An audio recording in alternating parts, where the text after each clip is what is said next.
annagu xalay hooyanay bandhig Axmed gudoomiyihii wakaa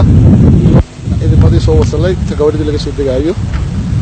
ee aragtaan wakaa gudoomiyihii Axmed Sinaayo iyo wasiir maanta waxaa noo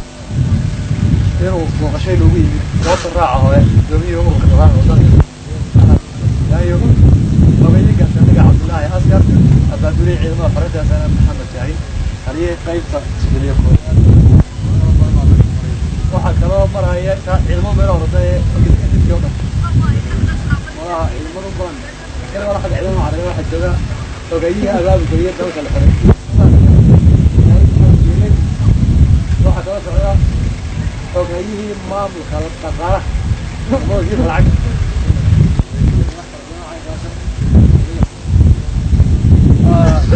gudoomiye ururkani waa muddada 11aad ka tirsan saaxil laakiin xoojin walaha u gasha qaybta Hargeysa waxay ku jirtaa waajibaadka galku meel hore ka raacna dhexe